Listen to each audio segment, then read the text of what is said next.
여러분 혹시 마이티 몰핀 파워레인저를 알고 계십니까? 마이티 몰핀 파워레인저는 1992년부터 1993년까지 일본에서 방영된 공룡전대 주 레인저를 미국에서 리메이크하면서 탄생했는데요. 그 당시 미국에서 1993년부터 방영을 시작한 마이티 몰핀 파워레인저는 미국 전역을 휩쓸며 엄청난 인기를 끌었고 이후 전 세계로 뻗어나가면서 파워레인저의 대명사가 되었죠. 그리고 우리나라는 1994년부터 KBS 2채널에 무적 파워레인저라는 이름으로 방영되었으며 이후 2017년에는 미국에서 파워레인저스 더 비기닝이라는 영화로 재탄생했는데요. 마이티 몰핀 파워레인저는 중독성 있는 오프닝과 더불어 공룡과 로봇이 함께 등장한다는 점에서 지금까지도 미국에서 최고의 파워레인저로 손꼽히고 있죠. 그래서 파워레인저스 더 비기닝이라는 영화가 개봉하는 해에 저스티스 리그와 마이티 몰핀 파워레인저가 함께 등장하는 저스티스 리그 파워레인저 만화책이 출간되었는데요. 오늘은 바로 이 만화책을 여러분께 소개해드릴 생각입니다. 특히 이 만화책은 마이티 몰핀 파워레인저가 변신할 때 항상 외치는 단어인 이츠 몰핀 타임이 수시로 등장하며 파워레인저가 소환하는 다양한 로봇과 저스티스 리그의 훌륭한 연합 전투를 볼 수 있는데요. 파워레인저를 좋아하거나 마이티 몰핀 파워레인저의 진한 향수를 느끼고 싶으신 분들에게 이 영상은 꽤 흥미로울 것 같네요. 그럼 바로 시작하겠습니다.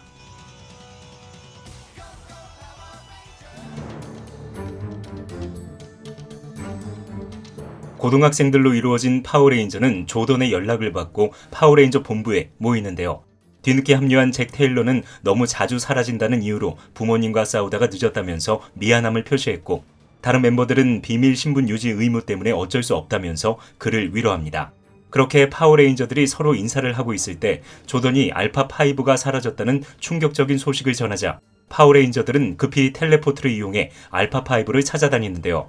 얼마 후 잭은 심하게 손상된 알파5를 발견하고 동료들에게 이 사실을 알립니다. 그리고 알파5를 데리고 본부에 돌아온 잭은 지금까지 한 번도 망가진 적이 없는 알파5가 심하게 손상되어 있는 것을 보고 의아해 하는데요. 바로 그때 조던이 알파5를 빨리 다른 곳으로 텔레포트 시키라고 다급하게 외칩니다. 하지만 잭이 손을 쓰기도 전에 알파5가 폭발하면서 본부에는 거대한 구멍이 뚫리죠. 그리고 그 구멍을 통해 악의 제왕이자 파워레인저의 영원한 악당인 로드 제드가 부하들을 이끌고 난입하는데요. 그것을 본 잭은 즉시 블랙 레인저로 변신하고 로드 제드의 부하들인 퍼티 페트롤과 치열한 전투를 시작합니다. 하지만 로드 제드는 모든 파워레인저가 달려들어도 쉽게 이길 수 없는 강력한 악당이었기 때문에 블랙 레인저는 고전을 면치 못했고 그것을 본 로드 제드는 블랙 레인저를 비웃는데요. 어차피 로드 제드를 이길 수 없다는 것을 너무 잘 알고 있었던 블랙 레인저는 굳이 이길 필요가 없다면서 로드 제드와 퍼티 페트롤을 데리고 다른 곳으로 텔레포트 시켰고 그들이 사라진 본부에는 텔레포터가 고장났다는 조던의 목소리만 메아리치죠. 그리고 블랙 레인저는 텔레포트 존에서 자신을 놓으라는 로드 제드의 소리를 듣고 그의 손을 놓으면서 로드 제드와 블랙 레인저는 서로 다른 곳으로 떨어지는데요. 뒤늦게 도착한 파워레인저는 남아있는 퍼티 페트롤을 빠르게 처리합니다. 그리고 옐로우 레인저는 파괴된 알파5의 잔해를 살펴보면서 조던에게 이게 무슨 일이냐고 물어보는데요. 조던은 블랙 레인저와 로드 제드가 고장난 텔레포터 때문에 아주 먼 곳으로 사라졌다는 절망적인 소식을 전해주죠. 한편 고담시로 떨어진 블랙 레인저는 퍼티 페트롤과 치열하게 싸우고 있었는데요. 이것을 수상하게 여긴 배트맨은 배트모빌을 타고 나타나 블랙 레인저에게 도끼를 내려놓으라고 강력하게 경고합니다. 하지만 블랙 레인저는 배트맨의 복장이 기괴하고 음침하다는 이유로 그를 로드 제드가 보낸 부하라고 단정짓고 다짜고짜 공격하는데요. 배트맨은 블랙 레인저가 갑자기 공격해오자 일단 그를 제압하고 정체를 물어보지만 바로 그때 파워레인저가 등장하죠. 그렇게 얼떨결에 배트맨은 파워레인저와 치열한 전투를 시작하는데요. 초인적인 능력을 가지고 있는 파워레인저는 일반인에 불과한 배트맨이 상대하기에는 불가능에 가까웠고 그렇게 고전을 면치 못하던 배트맨은 결국 지원 요청을 하죠. 하지만 파워레인저는 황당하게도 배트맨을 간단하게 무력화시키고 서로 안부 인사를 전합니다. 그리고 블랙 레인저가 배트맨을 로드 제드가 보낸 부하 같다고 말하자 다른 파워레인저들은 그것보다는 뭔가 특별한 존재 같다면서 그를 유심히 살펴보는데요. 바로 그때 플래시가 나타나 파워레인저의 무기들을 모두 회수해버립니다. 그리고 배트맨이 배트모빌에 있는 미사일을 발사해 파워레인저를 모두 날려버리는데요. 아무리 봐도 상황이 좋지 않게 흘러가자 핑크레인저는 다른 레인저들에게 블랙 레인저를 부탁한다고 말하고 혼자 앞으로 나섭니다. 그러자 블랙 레인저는 가짜 알파5를 본부로 데리고 와서 미안하다고 사과하면서 자신의 잘못으로 이 세계에 온 로드제드도 처리해야 된다고 주장하는데요. 그 말을 들은 핑크 레인저는 일단 저들부터 처리해야 된다면서 자신의 다이노조드인 프테라닥틸을 소환하죠. 그리고 프테라닥틸에 탑승한 핑크 레인저는 미사일을 발사하는 자동차를 처리하겠다면서 배트모빌을 몰고 하늘로 날아오릅니다.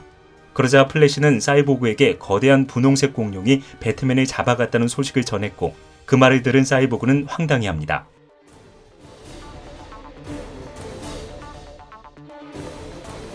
플래시가 주위를 돌면서 공격하지 않자 파워레인저는 왜 공격하지 않는지 궁금해하는데요.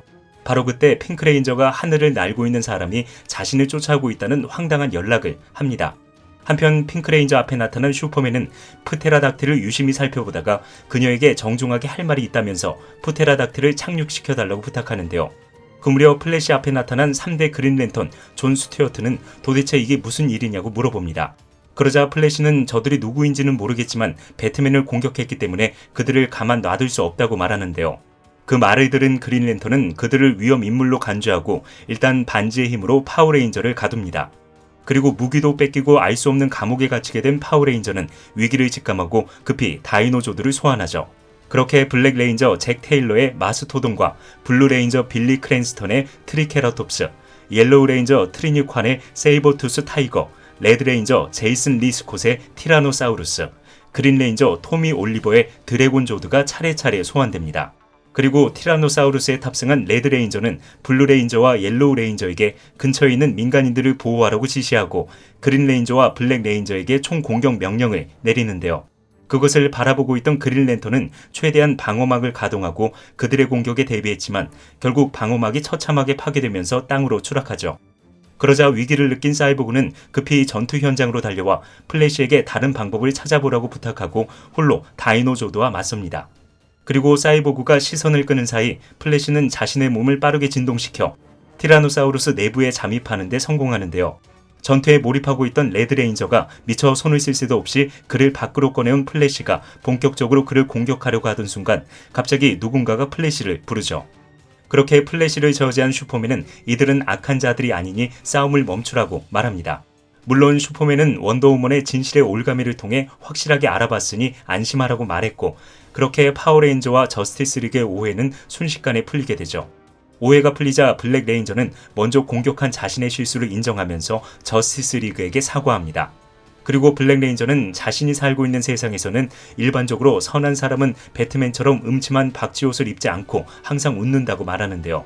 그 말을 들은 배트맨은 더욱더 파워레인저를 아니 블랙 레인저를 신뢰할 수 없게 되죠. 그렇게 블랙 레인저의 사과가 끝나자 핑크 레인저는 자신들은 다른 세계를 지키는 수호자들이며 텔레포터가 고장나면서 이곳에 떨어졌다고 말합니다. 그리고 옐로우 레인저가 아직 자신들은 집에 돌아갈 수 없다고 말하는데요. 그 말을 들은 사이보그가 왜 돌아가지 못하냐고 물어보자 블랙 레인저는 자신의 실수로 이 세계에 위협이 될 수 있는 로드제드가 건너왔다고 말하죠. 한편 우주를 방황하고 있던 로드제드는 갑자기 어디론가 텔레포트 됩니다. 그러자 로드제드는 주변에 있는 외계인을 하나 잡고 이곳이 어디냐고 물어보는데요. 외계인은 무언가 쫓기는 것처럼 로드제드에게 제발 조용해달라고 간청합니다. 하지만 그 순간 하늘에서 거대한 존재가 나타나 그들을 내려다보는데요. 그것을 본 외계인은 겁에 질려 도망갔고 거만하고 강력한 힘을 가지고 있는 로드제드는 콧방귀를 뀌며 그로스 밤지를 이용해 자신의 몸을 거대한 크기로 키웁니다. 그리고 도시를 둘러싸고 있는 방어망을 부수고 그곳을 탈출한 로드제드는 지금까지 자신이 브레이니악이 수집한 전리품 속에 있었다는 사실을 곧 깨닫게 되죠. 잠시 후 브레이니악과 충분한 대화를 나눈 로드제드는 그가 지구의 도시들을 수집하고 싶어 한다는 사실을 알게 됩니다. 그리고 로드제드는 신기하다는 듯이 브레이니악이 수집품을 만져보는데요. 브레이니악은 화들짝 놀라며 제발 거칠게 다루지 말라고 부탁하죠. 그리고 로드제드는 브레이니악이 매번 저스티스 리그에게 패배하면서 지구의 도시들을 얻을 수 없었다고 말하자 그와 자신은 굉장히 비슷한 목표를 가지고 있다는 사실에 놀랍니다. 물론 자신은 지구를 지배하는 게 목적이었고 브레이니악은 수집품을 얻는 게 목적이었지만 어차피 목표는 같기 때문에 그와 협력해서 저스티스 리그와 파워레인저를 한 번에 쓸어버릴 계획을 세우기 시작하죠.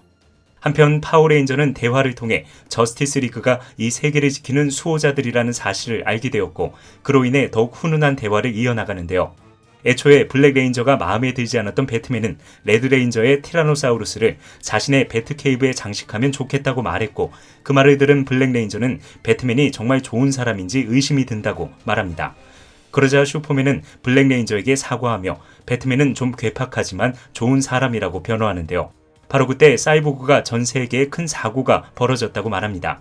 그리고 사이보그는 거대한 문어 괴물들이 일본 도쿄와 호주 멜버른, 이집트 카이로, 아일랜드 더블린을 비롯한 전 세계의 주요 도시들을 일제히 공격하고 있다는 충격적인 소식을 전하죠.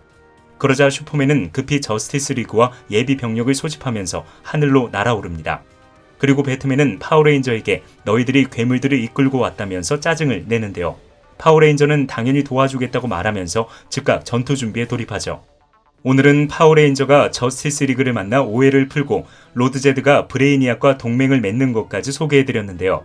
다음 시간에는 파워레인저와 저스티스 리그가 서로 연합해서 로드 제드와 브레이니악의 음모에 맞서는 내용이 이어집니다.